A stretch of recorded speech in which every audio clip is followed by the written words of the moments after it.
Welcome back, everybody, to the Meeple Marathon and our extended coverage of our Altar Quest unboxing. Before we get into a deep dive into all the cards that are included in this game, I did want to show you guys two things.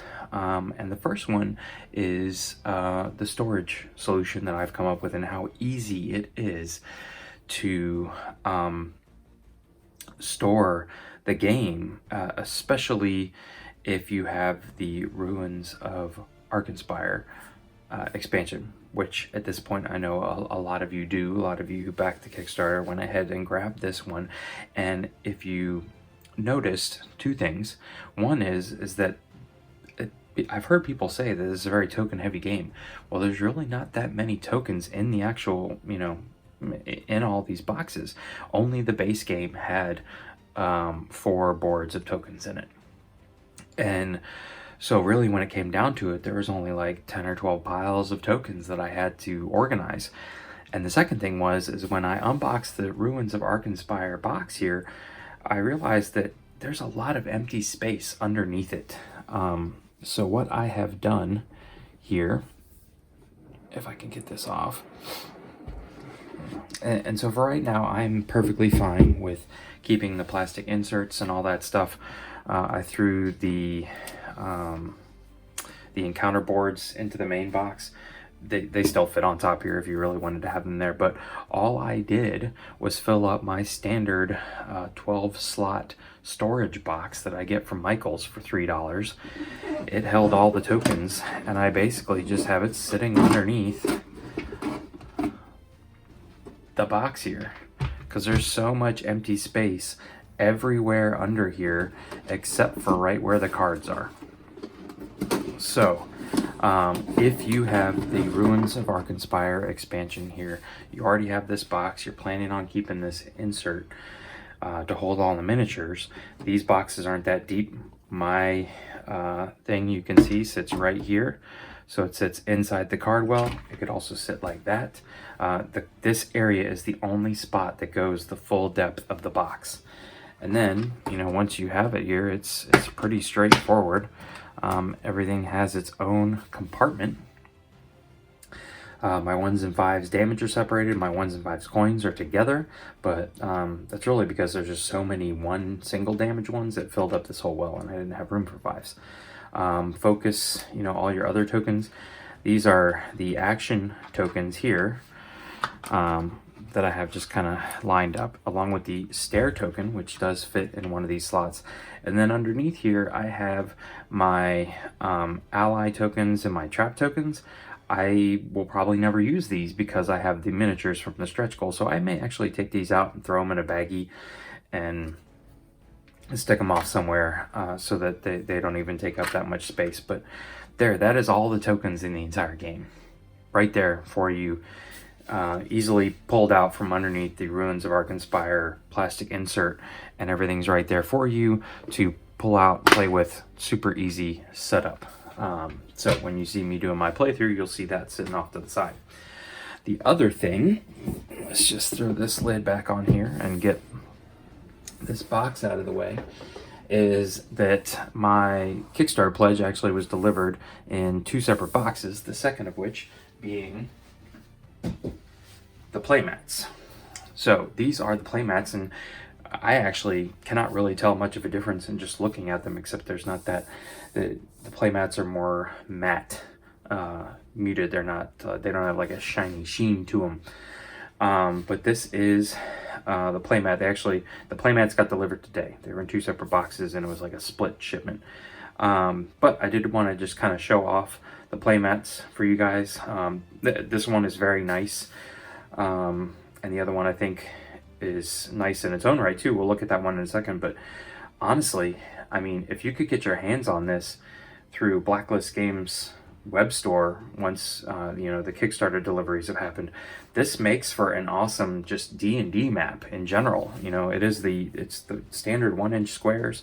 the predefined rooms, but they're not like, you know, it's not like this is a kitchen and this is a hallway. They can be whatever you want to be. And, you know, they've got the doors set up there, but the doors aren't even so glaringly obvious that you couldn't put your door anywhere you wanted to. So I'm just, you know, the neoprene mats should hold up just fine. There's no stitched edging or anything like that, but then they are exactly the same size as the game board, so you're not like adding anything to the table to create a table hog, and you're also not reducing the size of the board, but they are just a nice touch. They lay really flat. There's no cracks or creases or anything like that. And so there's the main one, and then underneath here we have the alternate side of the board, which is more gloom and doom looking, but I feel like the shadow spaces are much more obvious on this version. So yeah, you know, these are just in general, like I said, really nice mats to have. So if you're watching this video and you didn't back the Ultra Quest pledge, and this is a couple months from now, and you're looking for a really nice D&D mat, go look at Blacklist Games, because I'm very impressed with this. All right, so let's take a look at some cards now. Okay, so get the boring stuff out of the way. The game comes with 4 player aid cards. Here you can see that, well, let's start here, because you always start with the hero turn. So this gives you the actions that you have available to resolve on your turn, and then you would flip it over and you would go through the threat deck, which is the minions, the minor monsters, the villain, and then the quest turn. And quest turn usually has things the altar is doing to you, but also we're going to take a look briefly at all of the quests, because I'm counting 1, 2, 3, 4, 5, 6 quests in this game, which is a higher number than expected. You know, very pleasantly surprised. So I figured we'd start with the heroes. So let's go ahead and start with kind of the 2 well-known heroes, because they were in the demo packages. We've seen a lot of them. These are kind of Adam and Brady Sadler's, you know, chosen characters created almost in their own image. So we have Cedrin Highmore here, and before I get going, I just want to state that all of the cards have these, you know, essentially unique backs on them. They don't just say Ultra Quest on the back. So all of Cedrin's cards match up together, and makes it very easy to, you know, clean them up and organize them. So, all right, so here's Cedrin Highmore. He is essentially your support character. He's not a bard, because there is a bard in one of the other expansions, but he's like your healer per se, but he can pack a punch. So obviously I don't know the names of all these stats along the sides, but these are what you're going to be testing against throughout the game. And then he's got his Eluna's Gift, which is his innate ability. He can exhaust, and that's a rune symbol that he would have to, so you'd have to have that rune symbol on the board in order to heal. But as long as you do, you exhaust his card and you exhaust the die, which means you re-roll it. Then the Star of Eluna here is one of his starting equipment. It's a trinket. And again, this just gives you the ability to add dice to your dice rolls, adding a critical result or adding a success. And if you have the necessary, so there's 2 forms of it, and if you have the necessary rune in play, you can exhaust it. Instead of an automatic success, you get an automatic crit, which is a success plus an additional die. And then his starting weapon is the steel mace. So he can use this to attack, which means he would test strength. So his strength isn't the best in the world. You can see up here it's a 2. But his steel mace also, if there is, I believe that's the earth symbol, if there's earth in the rune pool, you can simply exhaust this card and deal 1 direct damage. Now that direct damage goes through shields, all that kind of stuff. And even when this card is exhausted, you can still use the action. So these are basically kind of this is kind of like his starting setup here.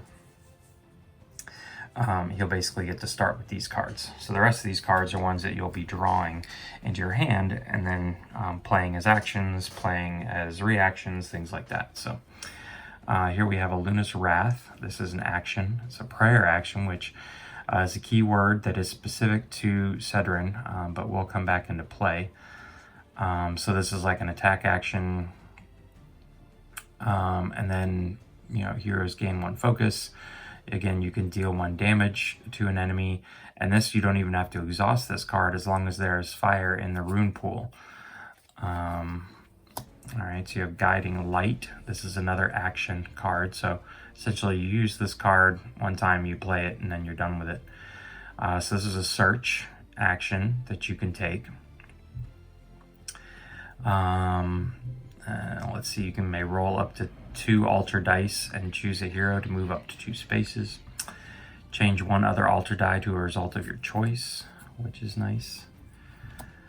Divine Protection, so this is another action, and you're basically healing and giving armor to people around you. And you don't even have to roll. And again, if you have a rune in play, you can do even more with this card. Alright, Eluna's Blessing. Now this is an action prayer, and then it says ongoing. So play this on a hero within range, and then that hero can use this card, and I believe use means that you discard it. But then they could always exhaust it, as long as you have the necessary rune to get an automatic success. So, you can see that if you use it up, if you use the blessing up, you're gaining a die on your roll and getting an automatic crit. But if you just keep this in front of you and just continue to exhaust it along with the rune, you're able to add a success to your result. So, deciding on when to use the beefed up part and lose the card does make a difference. All right, so here's Healing Hands. This is another action. Choose a character within range to heal 3 damage. Again, he's the healer. Faith Rewarded. So this is a feat. Feat can be played and not count as actions. So here you would have to test his blue, which for him is one of his better statistics. It's 3. If passed, either return 1 prayer card from your discard pile to your hand or choose a hero to draw a card. So there's one of the instances where most of the cards we've already seen are prayer cards, and you could return 1 of those to your hand. Here's another one, another feat, basically giving out focus. Blinding Light. This is a reaction card, so it says play this card when an enemy within range inflicts. The target character gains +1 to their test, so essentially giving you a better chance at your defense roll. Here's another Eluna's Wrath. This appears to be the same, although I don't remember this being an attack -1. Or is that a +1? Oh, it's a tiny little plus. Attack +1. So these cards are slightly different. I wonder, these must be his upgrade cards. See how they have the gold banner? So everything's basically the same, but everything's getting a beefed up. So I'll probably not show off all of these in great detail, just to kind of keep those a secret. So there you essentially have Cedrin Highmore's deck. And now let's take a look at Rowan Laughlin, the halfling, the Burry Scurry. Or the Burry Scurry's his move. And here, let's just take a look. I really like this artwork in particular. I just like the colors. So there's Rowan's artwork. There's Rowan's card. And so he's the thief, he's the rogue and the thief in the group. And so, his Burry Scurry allows him to just kind of bury under the ground and pop up somewhere else. He's not going to trigger any traps. He can swap out focus for supply. His Trapper's Rope is his kind of starting trinket equipment. This one's really cool because if you have the Earth rune, you can see at the bottom here, you can basically place him anywhere 3 spaces away from him. and so he just kind of swings over there essentially. But you can also use this to exhaust a minion and place progress on a trap, which is super helpful. And then last but not least here, we have, let's put these up here so we can see them in a second, is this Burry Knife. So again, you know, just this gives him the ability to do his basic attack. It's not at range, so he's going to have to be right next to the person. And he can always exhaust this with the Shadow Rune to deal 1 damage to an enemy right next to him. So that is Rowan's kind of starting setup there. So let me take out the advanced cards here so we don't spoil anything. All right, so here's Stray Knives. You can see he's basically throwing his knives, and he's got now a range of 4. Professional Rummager. So this is giving him a search action to take. Makeshift Traps. This is another search action. And all of these, I'm pretty sure, are not, you know, these are actions that come out of your hand. So these don't count as completing a search action, which if you look back here on the action or the player reference cards, you can see that, well, interact. I think interact is something you can do with a feature when there's a feature in the room and you can search that feature. But I'll have to confirm with that because I don't think that his this search, I don't think you have to have one of these cards in order to search a feature. But this one in particular, he can basically, if he finds supplies, he can create a trap with them. The Laughlin Hot Pouch, which is basically, you know, this is one of those ongoing ones that you can use it to exhaust, or you can use it and get rid of it to heal 2 damage, gain 1 focus, and draw a card. So again, at what point do you need that better line? Brayland Instincts here. So there's another attack action for you, range 5. I can cook this feat. So again, he's basically giving people supply, healing damage with that one, because he's like the resident chef. Just a Burry feat. Choose a figure with it. Okay, so you can actually move other characters. It says figures in general, so it could be an enemy or it could be himself. And last but not least, we have a Stakeout, which is one of his reaction cards here. Essentially, if you have this in your hand and an enemy moves within you, you can interrupt them and attack that enemy. So that was Rowan Laughlin.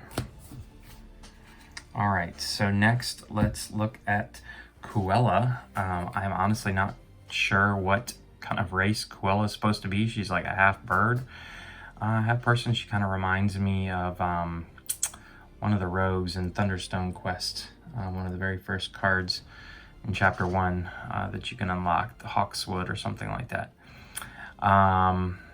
So she's kind of the mage, the magician. You know, she throws spells around at range.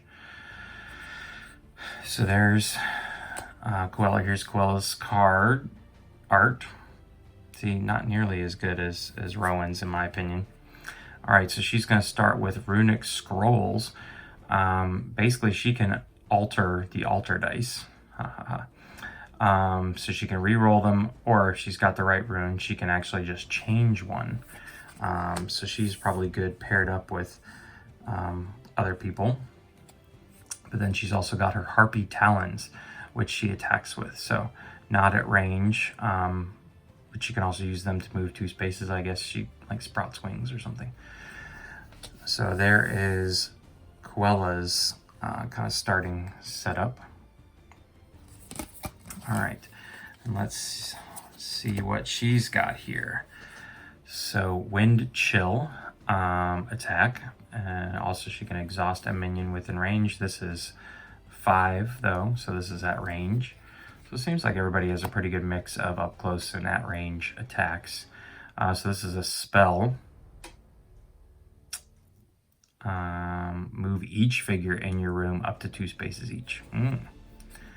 That's pretty powerful. Searing Blast. Okay, so she's got a lot of attack spells here. Invigorate. So you could use this to move 3 spaces, roll 2 alter dice, and draw 1 card, or simply draw 1 card if you've got it out in front of you. And there's 3 copies in her deck, so if you're playing with 2 people, you could very easily each have one of these in front of them. Orb of Seeking. Let's see. Choose here to draw a card. Discard 1 search token from a feature card. Okay, so when you add search tokens to a feature card, that makes it more difficult to search that feature in the future. So you can't just stand in a room and search and search and search and search until you get a ton of extra equipment and then just walk out of the room. Reclaimed Knowledge, and so this is a feat. She could return a spell to her hand, similar to Cedrin returning the prayer cards. Runic Insight. Okay, so depending on the amount of successes, you can just change the results of the alter dice. And Stone Skin, and this is her reaction card. So when an enemy within range inflicts, and it's range 6, so you could actually protect someone else with it who's across the room. All right, so that was Coella. And last but not least, out of our first 4 characters here is Myrin Duvall. Now, I believe Myrin is a vampire, but she's also the warrior tank character. So, in the base game here, they're basically staying with the typical fantasy tropes. And, she can basically bring enemies towards her as her innate ability. And then she's got her blade, which is pretty standard here. She actually really doesn't have that good of an attack, which is interesting. But then she's got her spiked shield. Discard 1 armor token to deal 2 damage to an enemy within range. And you can exhaust it to gain an armor token as long as you have. So I feel like if you paired up Coella with Myrin here, you create a powerhouse, because it's really not her sword that you should be worried about, it's her shield. Because as long as you can keep armor tokens on her, she's dealing 2 damage to anybody she can get close to, which is very warrior-esque. So maybe it doesn't matter that she only has 2 strength. So there's Myrin's starting setup here. All right, Battle Lust. That's pretty straightforward. Move up to 3 spaces, then attack. Okay, so it's like a charge card. Biting Distance. For each enemy within range, you may roll 1 alter die, then attack. Ooh, gain 1 armor token. Deal 1 damage to each enemy within range. So she's definitely the fierce warrior. There's a lot of damage being dealt by her. Using Shadows. Okay, so this is one of her ongoing effects. But again, she could literally gain an armor token as long as she's got the Shadow Rune every turn. There's several cards here that I could see her just gaining a ton of armor tokens from. Discard 1 armor token from each enemy in your room. Okay. Search, then each character in your room gains 1 armor token. So again, she's all about the armor tokens and using those armor tokens then to deal damage. And she's all about the damage. I haven't seen a single heal spell here yet. Gain 1 armor token or discard 1 armor token. Do 1 damage. Yep. All about range and armor token. She's very straightforward here, ladies and gentlemen. And here's her reaction card. And after that are her upgrade cards. All right, so that was our 4 heroes that come in the base box. Now, let's take a look at some of the enemies that you can go up against. So the first one that most people know about are the Frogs. So these are the frog people. I'm just going to take a quick look at their kind of reference card. So there's these general threat tokens in the game, and each threat deck uses those threat tokens in a different way, which helps create the uniqueness and replayability of the game. So for here, they represent poison, sludge-like substance that frogs use to subdue their foes. Each time a character suffers damage from a threat card's inflict test, that character gains 1 threat.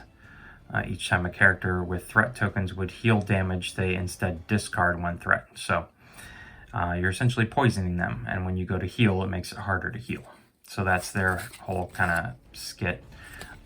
So you would set this off to the side, then you would shuffle this deck up, and then every time you reveal a room, depending on the number of characters, you draw that number of cards from this deck. So you could run into a Frox Raider.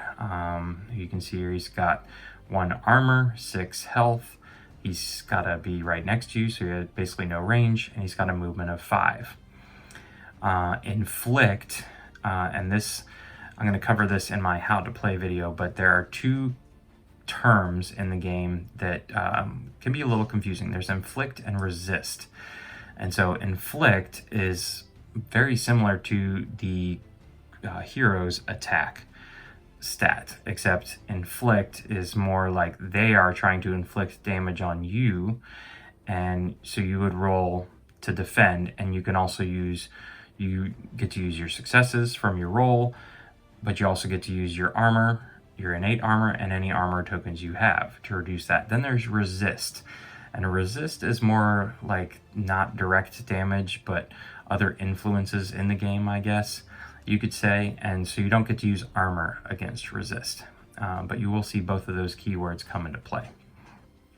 Also, the Frox Raider, when they do activate, if there are certain runes, they also use them as well. So you can see that the Frox like water, obviously, they're frog people.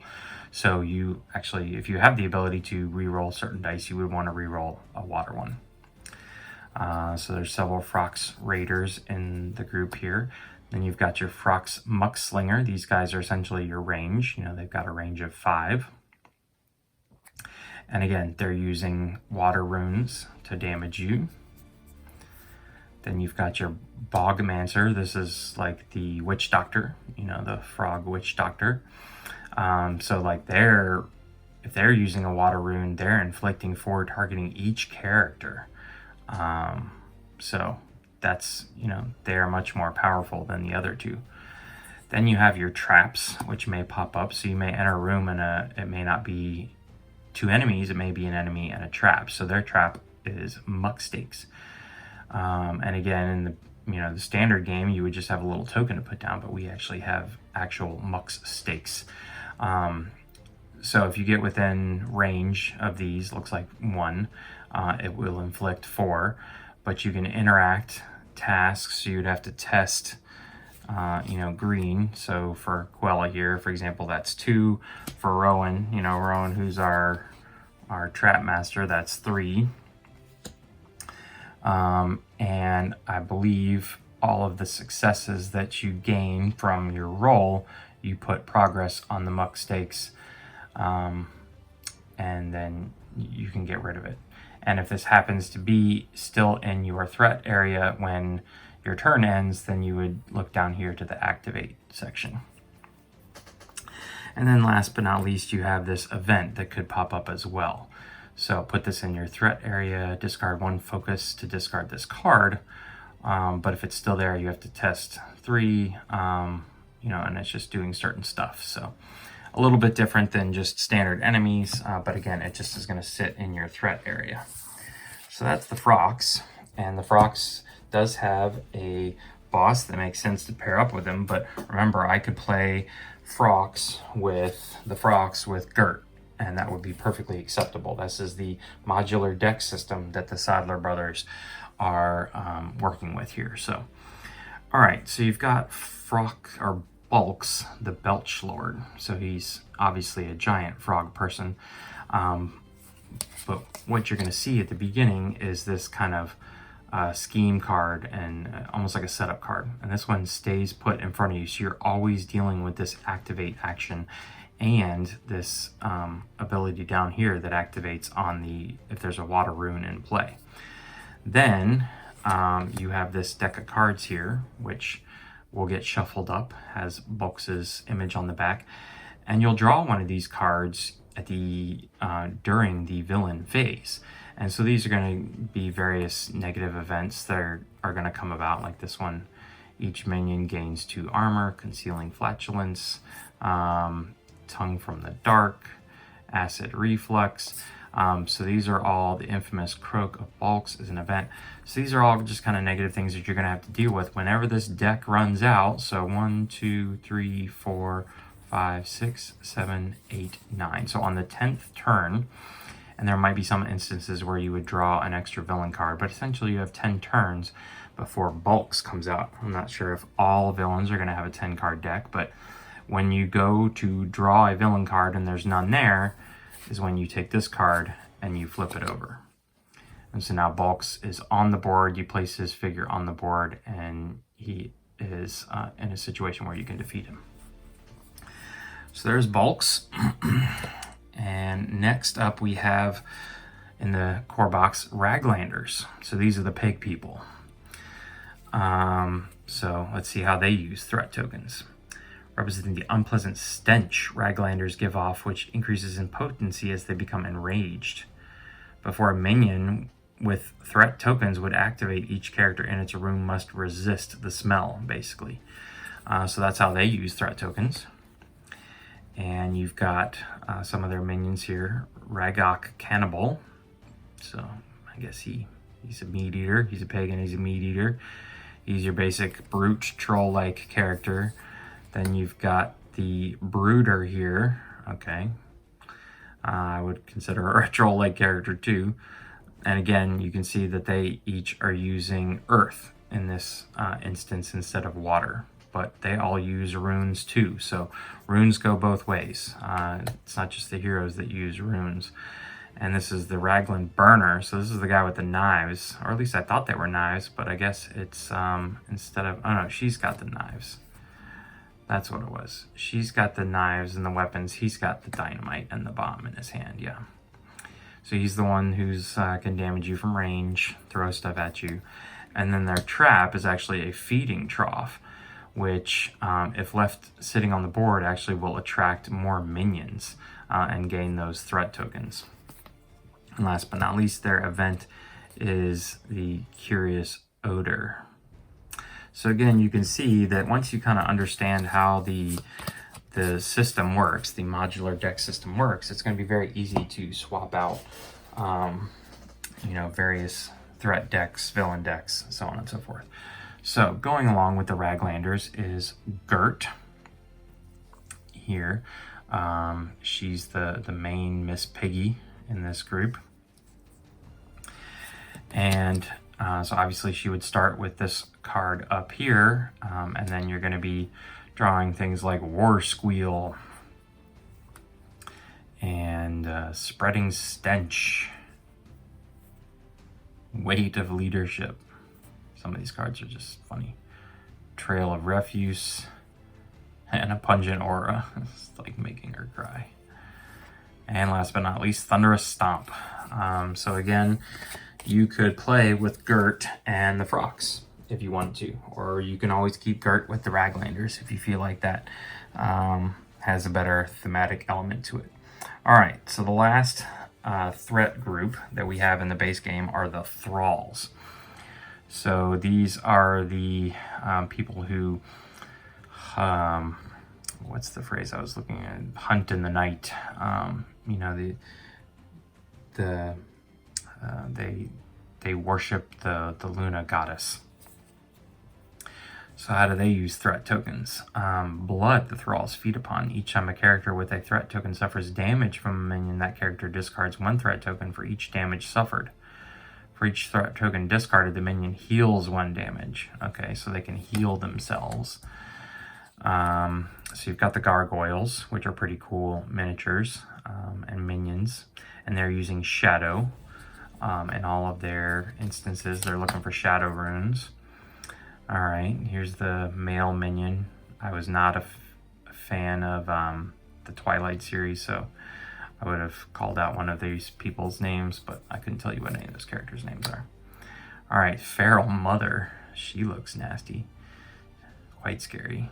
So she looks like a vampire as well. The other guy, maybe not so much. And But yeah, I guess these guys are all vampires. They hunt in the night. So here's their trap. Banner of Morn. You can see that gains 1 threat token in each minion. Threat cards gain 1's armor. Draw a threat.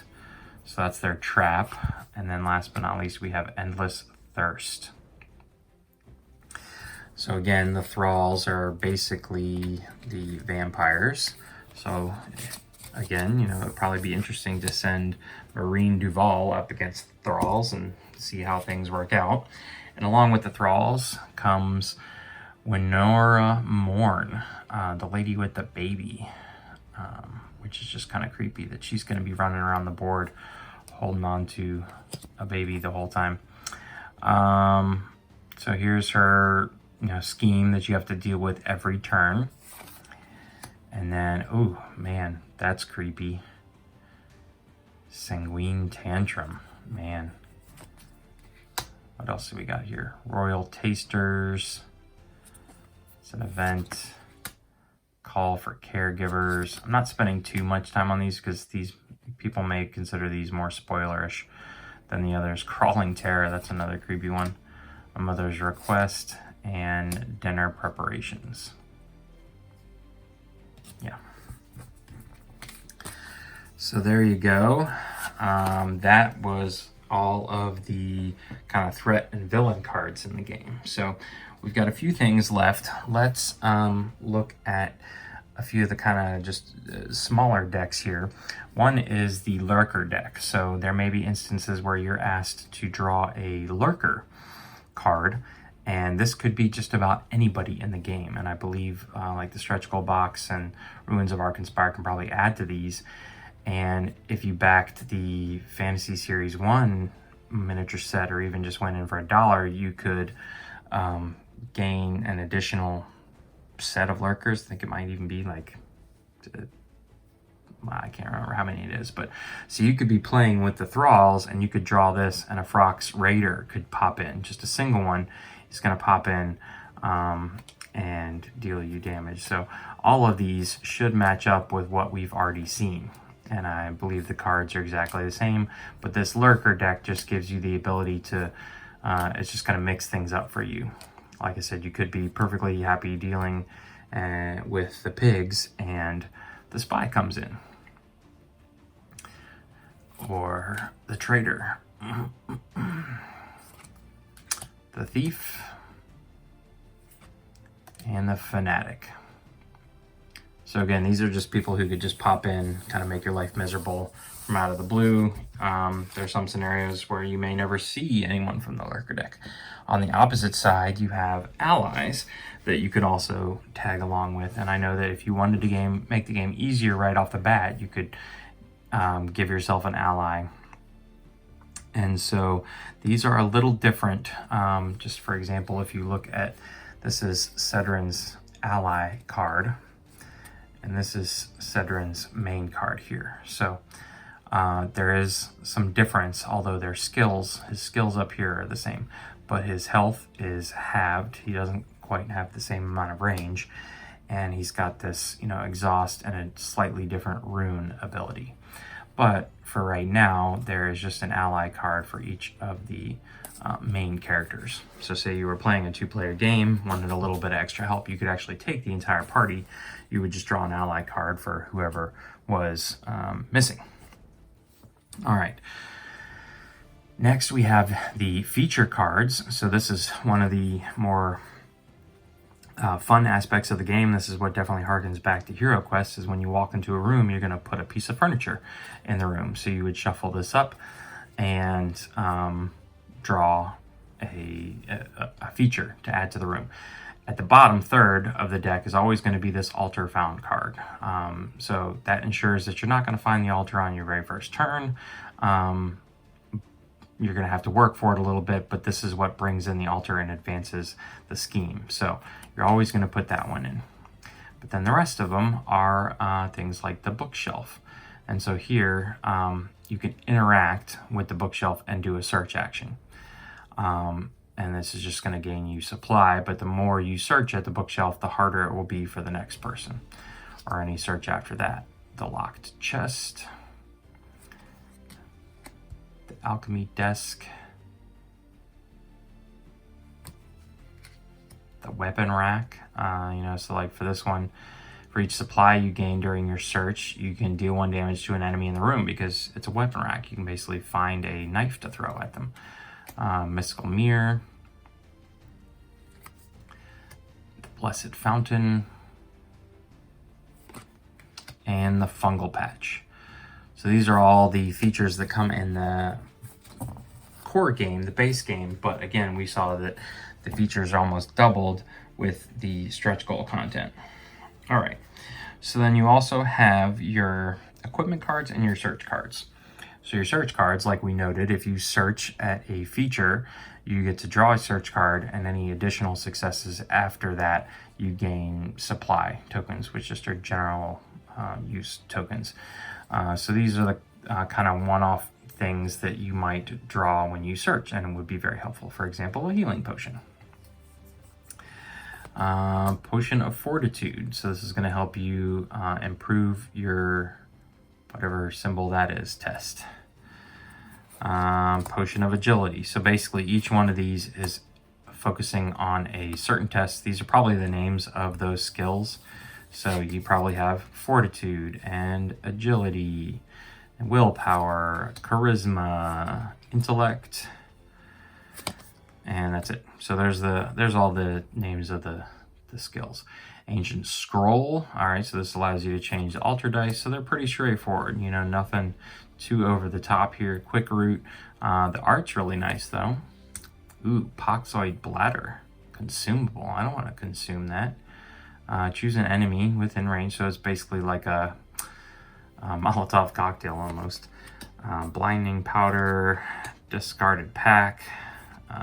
Improvised Shield, and Eyes in the Dark. So this is the only bad one. You could draw this one, and you can see you're drawing a Lurker card. So you could go searching for something and find a Lurker instead. Along with the hero upgrade cards, there is a set of enemy upgrade cards. I'm not going to show these off for spoiler reasons, but just so you know, there is a way to upgrade the enemies. You also have a various set of altars here, and so for example you have the unstable altar, or the burning altar, the drowned altar, the storm altar. Each one of these is using a different rune, quaking altar, and the solar altar. So that's 6 total altars, and I'm guessing that each one of these coincides with each one of the 6 quests. And so in the base game, there's really just one generic altar. But for example, I know that there is a drowned altar in the stretch goal box, and I believe there's a burning altar in the stretch goal box. Maybe a solar altar even. So, you know, these are basically just what you would put out when you have that altar found card in the feature deck. You would lay this down, and this is, you know, quest specific really, but these just say altar cards on the back. So moving on to those quests, I guess that's a good segue. I'm not going to show the quest cards because there just may be some spoilers in there. And I don't want to kind of give away how these might work, but we're just going to show, you know, what they are. So the rescue, altar-bound shackles are one of the most devious creatures forged from the altars. These allow the most nefarious individuals to control their innocent captives, bending them to their heinous will. So that's the rescue. You can see that you're basically rescuing a prisoner in that one. All right, then you have the escape. You find yourself in an unfortunate, I'm not going to read all of these just for the sake of time, but the escape one here, you are, I guess, really just trying to get the heck out. But again, I'm just really impressed that there's this many different kind of story modes to play. It'd be enough to just have the 3 different threat decks, but you take the 3 different threat decks, the 3 different villain decks, and mix them all up with 6 different quest decks. You've got a lot going on here. The showdown. All right, so this is giving villains extra health, giving them advantage. All right, so then we have the search. If you want to pause the screen and read that, feel free.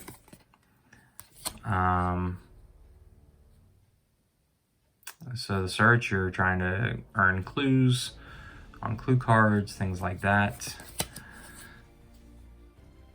There is the cleansing. So this is the one a lot of you may have seen already. This is where you have to cleanse your altar stones that you have to carry with you and then destroy the altar itself. So that was the cleansing, and last but not least is the hunt. So pretty, kind of generic names here, but we'll see how well the Sadler brothers kind of mix things up here. So the hunt, okay, so you'd be drawing rivals, things like that, non-tracking card game effect. So again, different rules that they're throwing in, but it all fits into the system. There's two more other decks of cards here, and then we'll finally be done with what's in the base game.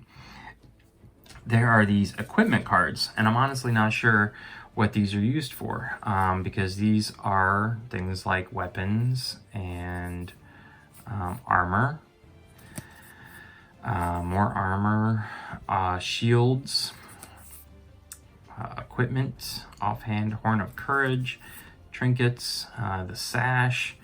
So Ring of Intellect, I'm guessing that if you play the story mode, which the last set of cards is right here, and I'm not going to show these off for various reasons, out of Luxon, I'm guessing that maybe you can purchase certain equipment, or you find certain equipment and you can upgrade your equipment. So these are the story mode cards. Obviously these are very spoilerish, so we're not going to show those off. All right, so that is just the base game. So if you care to continue, let's take a look at what's in the stretch goal box. Okay, just real quick before we move on to the stretch goal box, I did just want to show off how the cards fit into the included card holder here. They fit nicely. There's plenty of room for them, obviously, without sleeves. You can see that there's probably, 2 inches, maybe 3 at the most. So more than likely, you're probably going to be able to sleeve these and fit them in there. But one thing I did want to just point out is that there is not a ton of room side to side. The dividers fit really snugly in here, and you can still move them, but there's a little bit of play side to side with the cards. But there are some cards, for example, Fantasy Flight sleeves, that seem to have a lot of extra at the top. So I would definitely take that into consideration if you were trying to sleeve your cards and trying to keep them back in this box. Another thing that just seemed weird to me, so if somebody from Blacklist Games is in fact ever watches this, there is no divider for the search cards. Obviously I haven't opened up the dividers yet in the other boxes, but we have all of our heroes here, and then we have all of the this is the quest, the search, it's not the search cards. Then we've got the threat decks, so the Thralls. Then we've got the bosses, or the villains. Then you've got a whole section for those altar cards. Make sure I didn't stick one whole section for allies. Yeah, whole section for enemy upgrades. Whole section for equipment, and now there are specific equipment cards, and the backs look the same. A whole section for features. This all makes sense. Turn these around so it's consistent. A whole section for lurkers, and a whole section for these story cards out of Luxon. And then there's these 2 extra things, campaign pool and journal. And that's it. There is nothing for your search cards. So I have just placed my search cards for now in front of the journal. But if anybody knows the answer as to why there's not a search divider, if that's an oversight from Blacklist Games, maybe we should bring that up to them. So, but there you have it. There's the cards in the card divider all separated out. Okay, So the very first thing I looked at when I unpacked all these cards was to see if maybe they had figured it out and added a search divider to the stretch goal box, but they did not. So, but basically what we're looking at here is there are 3 more quests. So you've got Into Deep, the Quarantine, and Pillaging the Vault. We're gonna have what's 1, 2, 3, 5 more villains. So Broderick Heston, Vivian, Billy the Kindler, Rancidion, and Morgan the Pirate. Then we've got a threat deck to go along with all of them. So the Crowl, the Bray, the Poxoids, the Outlaws, and the Lunarin. And then you've got Gronin Bosk, who's a hero, Blake Gallows, who is, you know, she's both. She's an outlaw and she's a playable hero. Gwyndolin, who has the companion cat. Van Geyser, who's the horse guy. And Lacen Pines, who is, no, I thought they might have made it of a double-sided card. He's the werewolf. So we'll definitely take a closer look at him here in a second. All right, let's get some of the smaller stuff out of the way. There is 2 more ally cards here. Lacen Pines just happens to be a double-sided card. Like I said, he can be a werewolf or he can be the elf. But those are both ally cards to go back in the main box. You also have some additional feature cards, like we saw in the unboxing. You have your crates, your garbage heap. So it is a garbage heap. Mike was trying to say it was a pile of gold. Your cauldron and your cage. So I did want to take a look at the cage. So activate. A hero adjacent to this feature may reveal the top. No. Interact. Search 1. Then, if no figure is in the cage, choose a minion threat in this room, place that figure in the cage, and shuffle the threat card back. So awesome. Awesome. I was hoping that the cage card did actually, in fact, give you the ability to throw someone in the cage. All right. There's also a few more Ultra cards. So I was wrong about the cards in the core box having something represented in the stretch goal box. The ones in the stretch goal box have their own cards. So there's the Scorch Altar, the Altar of Disease, and the Altar of Greed. So I believe some of these, you know, I think this one goes along with the Bray, this one goes along with the Poxoids, and this one probably goes along with the Outlaws. There doesn't seem to be one for the Lunarin or the Crowl, but maybe in the future. All right. So there's also a whole new big stack of Lurker cards. So, you know, there's the Werewolf and the Moonchild, the Packmaster, basically all of the you know, minions that are in this stretch goal box could appear at any point in time to be a Lurker. All right.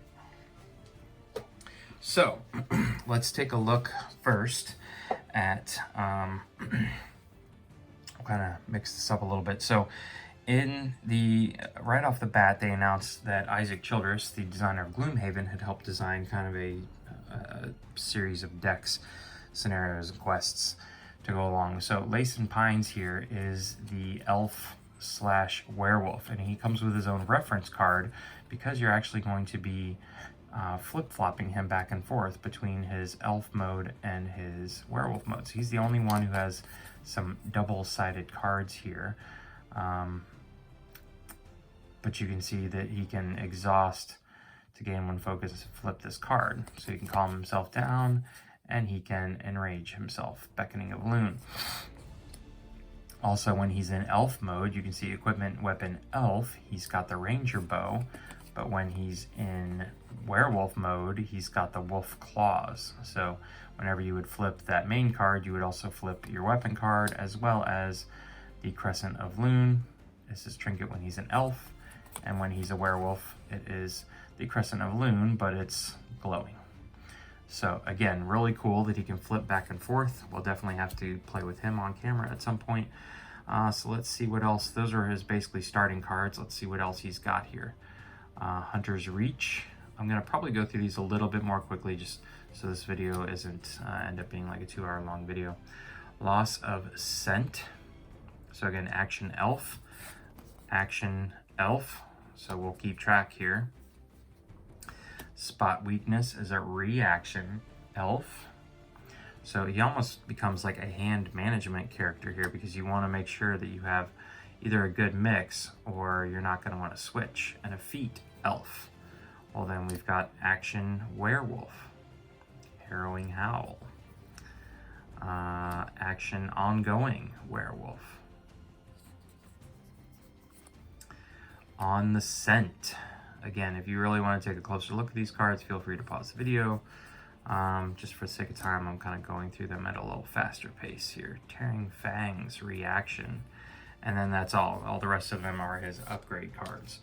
So again, just a really unique character in the game. The fact that he's gonna switch back and forth. He needs his own reference card. That's Lace and Pines. Along with him came the villain Broderick Heston here.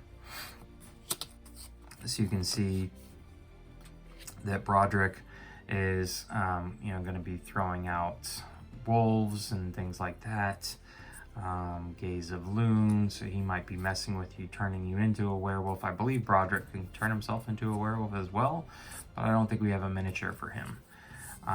So this is the villain that Isaac Childress helped design, along with the Lunarin. So this is the threat deck that's got the werewolves in it. So threat tokens represent the scent given off by the heroes.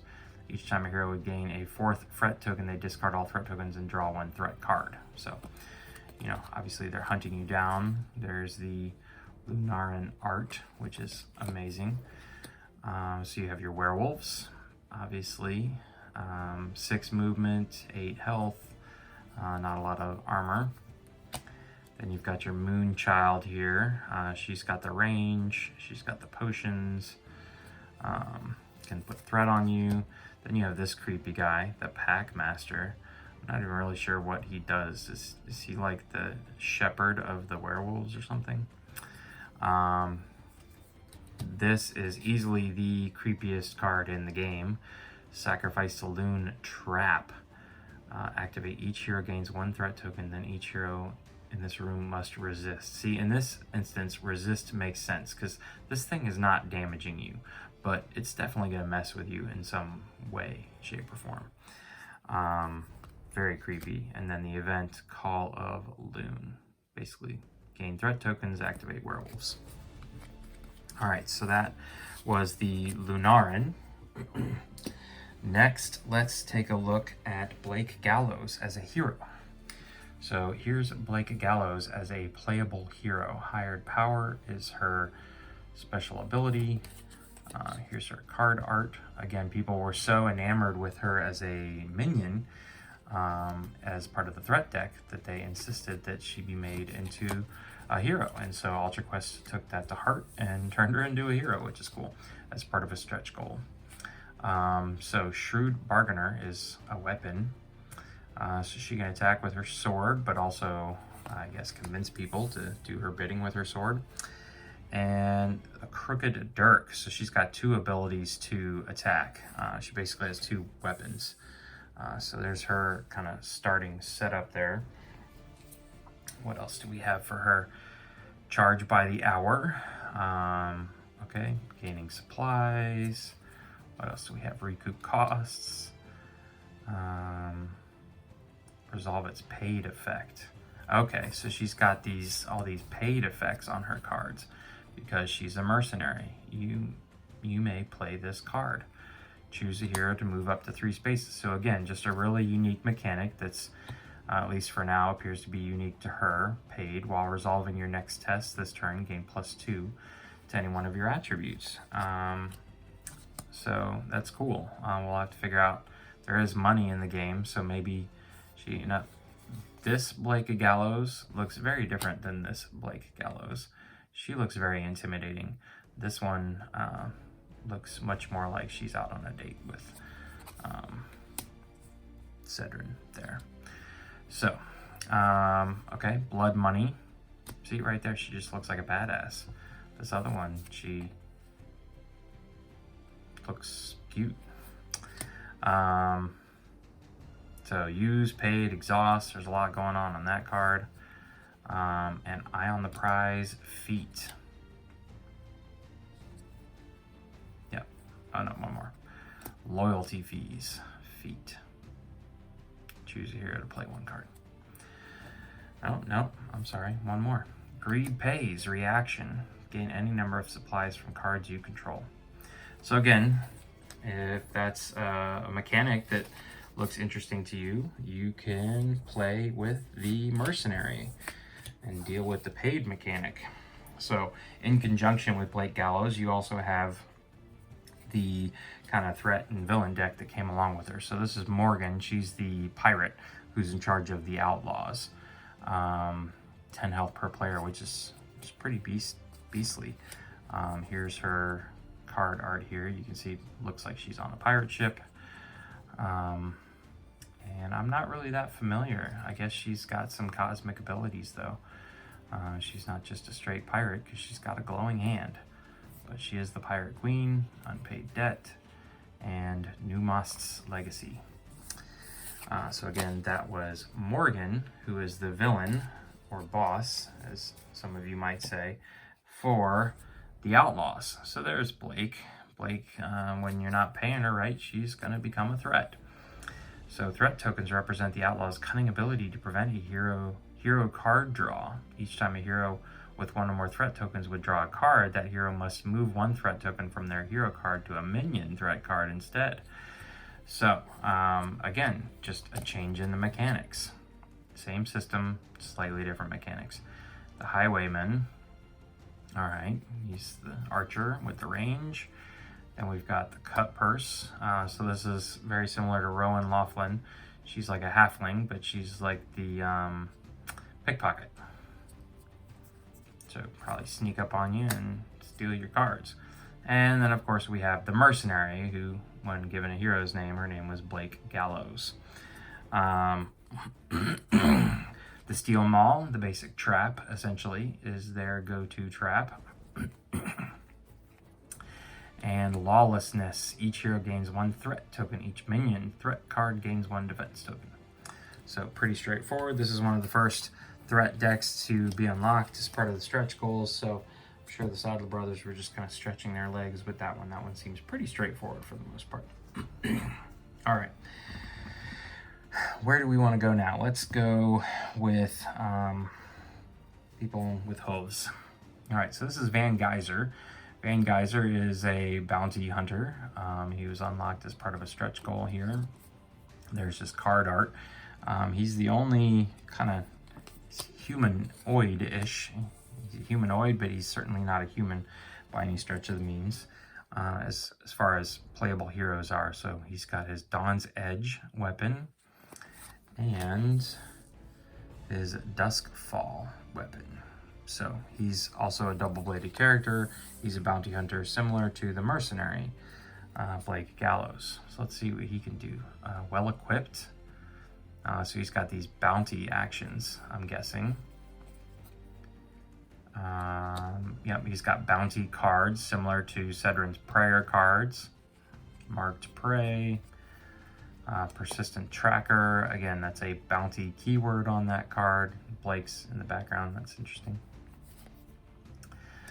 Shared Bounty.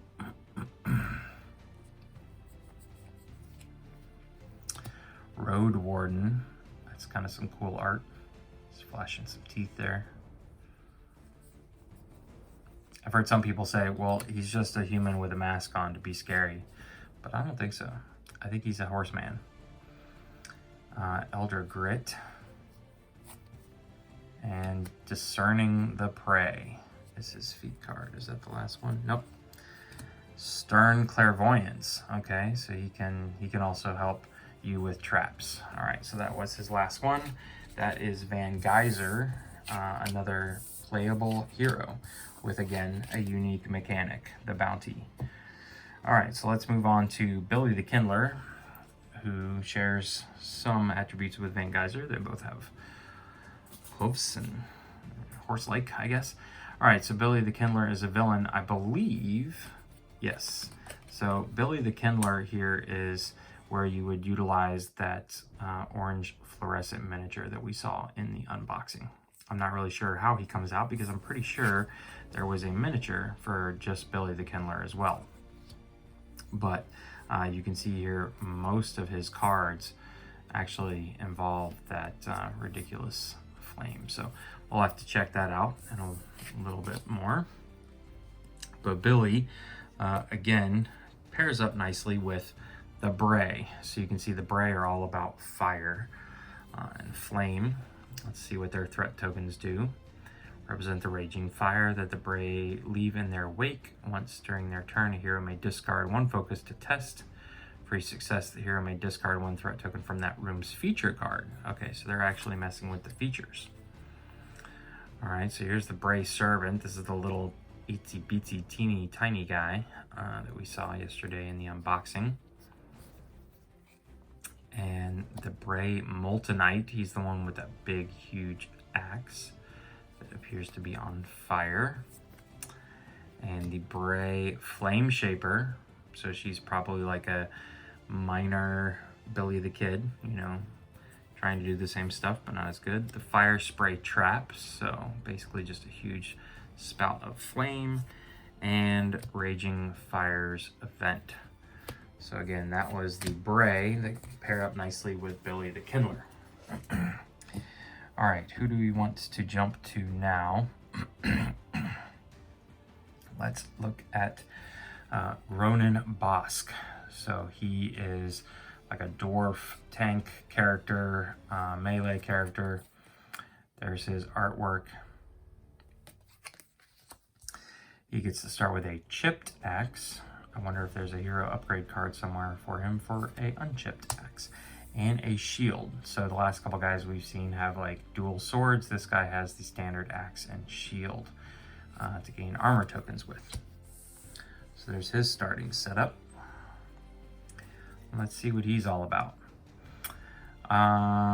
Reckless Assault. Basically, yeah, he's just running in there and attacking. Move 2 spaces and attack. Suffer 1 damage, move up 2 spaces and attack again. So you're attacking, you're suffering just 1 damage, and he's got 14 health, mind you. So he could take some damage and then basically attack twice with this single action, which is pretty amazing. A once over, so I guess he's kind of paired up with the Bray maybe, and not Van Geyser. Experienced fighter. So this guy's basically, he's like the Berserker class that you see in a lot of other games. He's just all about like throwing himself in the middle of the melee and doesn't care about taking damage. He's not super concerned about armor tokens. He does have a shield though, which is helpful. Waiting for an opening. And last but not least, Stalwart Defense. So that's one of his reactions. So that is Ronan Bosk, your Berserker character in the game. Okay, and so next we're going to look at the Poxoid. So the Rancidion is the giant troll-like rat that you can see in his artwork here. He's basically like made up of smaller rats. Definitely a mutant, giant mutant rat here. So he's going to be dealing with stuff like foul stench and infected, just all around gross stuff. Mutant strength, wails of anguish, and pungent mucus. So between him and Bulks, you know, there's definitely some gross villains in this game. And Rancidion, again, pairs nicely with the Poxoid. So these are the, again, the rats spreading disease. That's their whole thing. They go along with the diseased altar. Represent the pungent, putrid disease that Poxoid carry. And everywhere they go, each hero with threat tokens would gain focus. They instead discard 1 threat. So, yeah, it makes it harder for you to gain focus because you're diseased. The Poxoid Rummager, your basic melee character looks like. You've got your more brute character, the Poxoid Mutagiant. So he's got reach, basically. He can attack from 2 spaces away instead of an adjacent space. And then the Poxoid Bile Witch, obviously the mage-like enemy character. She's got the range. Their trap is the Plague's Nest, so like the little nasty eggs nest things. They're going to give you threat tokens, and then it's going to make you discard focus, suffer damage, all around nasty stuff. And Spreading Disease is the event. And this could bring out the traps on top of it. So that was the threat deck for the Poxoids. Last but not least are my my favorite hero and my favorite threat deck, at least just based on, you know, reading up from the Kickstarter campaign. Obviously, I haven't had time to play any of these yet. So the heroine is Gwyndolin, and her whole thing is that she's got let's look at her card art real quick. I'm not as big a fan of her card art. I really liked Gronin's, by the way. See, I just feel like Ronin's just pops better. And I really liked Ronin's. Gwyndolyn's is okay, but that's fine.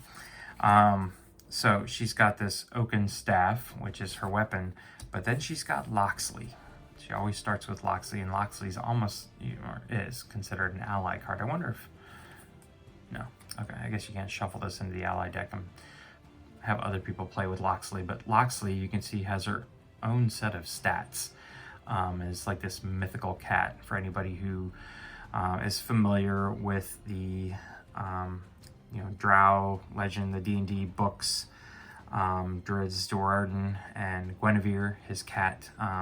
This is what that reminds me of, and I love those series of books, and so this is definitely going to be, I'm hoping, one of my favorite characters to play, because I love playing with characters that have kind of companion animals. So Loxley here always starts with Gwyndolin, and then you can see that she's got cards that can essentially have Loxley do the dirty work. So that if Loxley is within range, change 1 alter dice. Then you or Loxley may move up to 2 spaces. Loyal Guardian, ongoing. So again, gain a focus, or you can use it. Loxley suffers the damage instead. So Loxley's got 6 damage she can take. Gwyndolin has 10. So essentially it's like having a 16 damage hero, which is the highest, at least that I've seen. Like Gronin has 14, which is pretty good. Again, all of these cards, it seems to have the option of, do you have, if passed, place Loxley adjacent to an enemy within range, then Loxley may attack.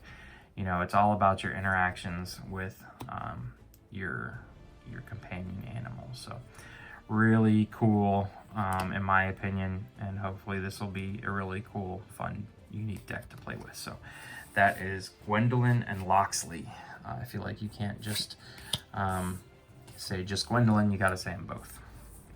See, yeah, why don't they have Loxley on the art here? Very disappointed in that.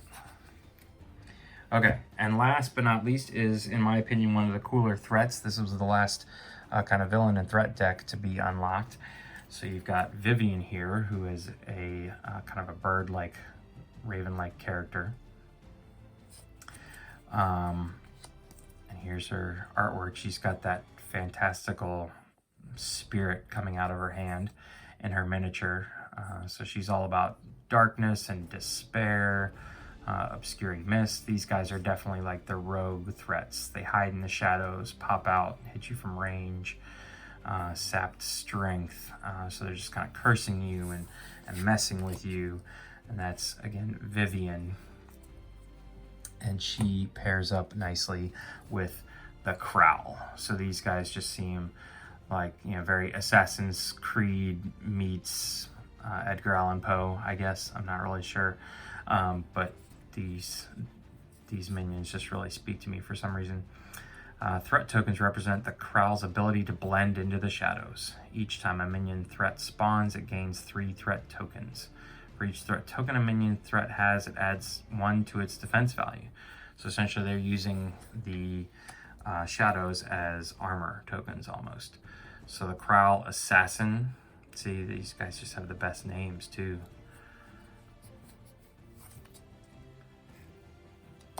Black Sky Sharpshooter.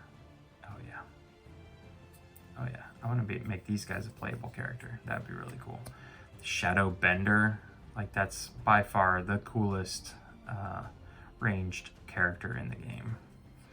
Ranged minion, at least. Thrall Decoy. Okay, so this is their trap, and I thought it was more like a scarecrow, but it's a decoy. So it makes you think that they're right there, and it draws your attention, and then they pop out of the shadows.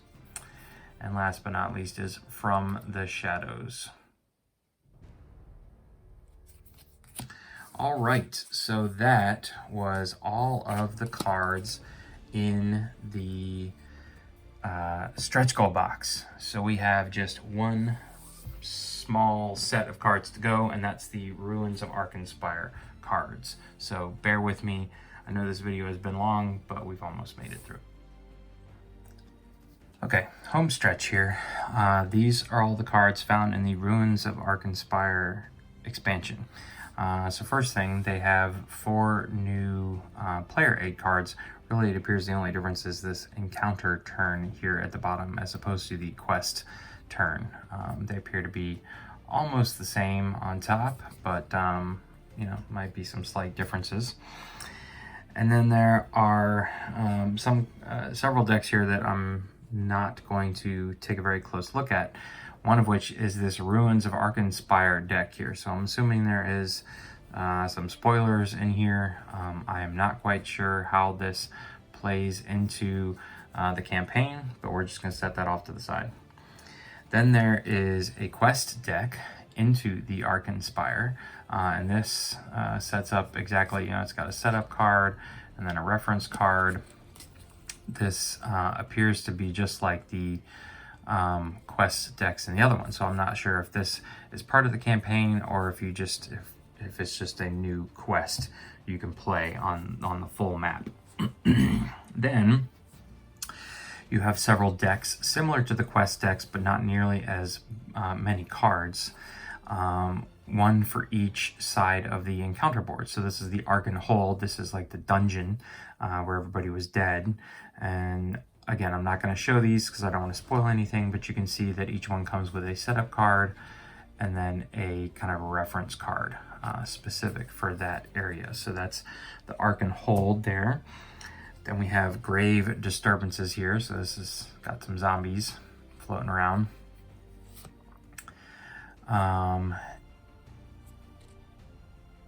Gate spaces.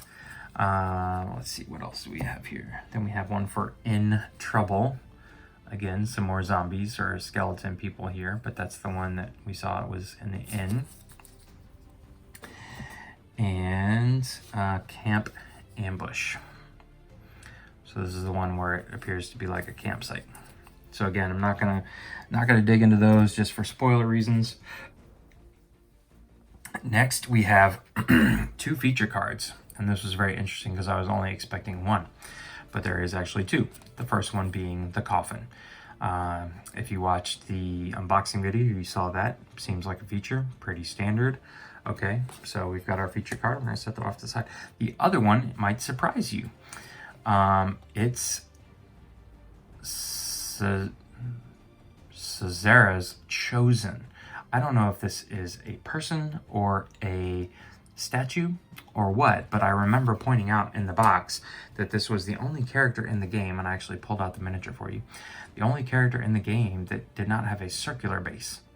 It had a square base, which a lot of the, or almost all the features have square bases. So I guess he is a, like a statue, and he would just go right there. So it'll be interesting to see how that pops up.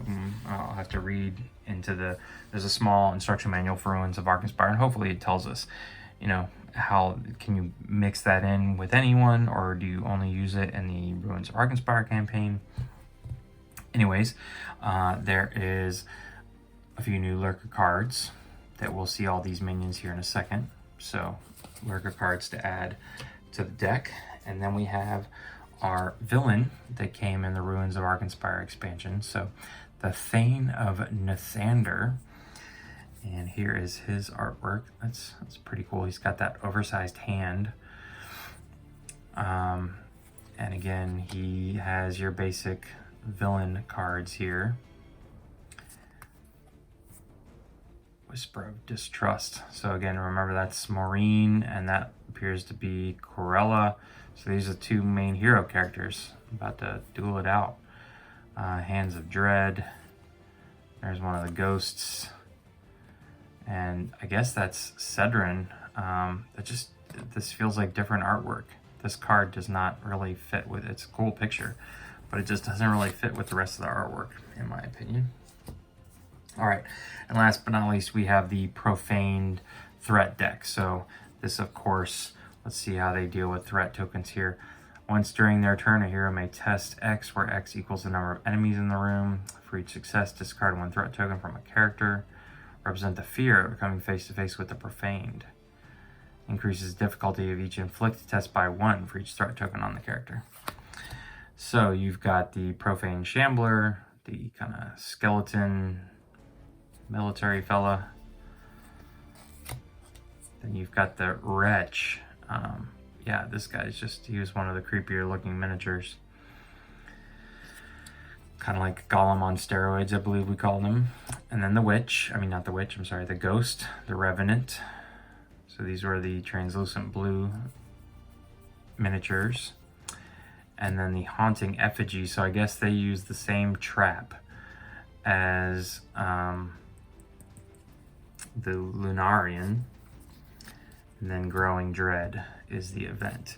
Okay, so that is essentially all of the cards. Again, there's a lot of more spoiler material, I feel like, in this expansion, and there's those 2 secret boxes that I'm not going to open. One thing, and I pointed this out when we were doing the unboxing, they provide you with these nice dividers, but the dividers won't fit in the card slot in the expansion box.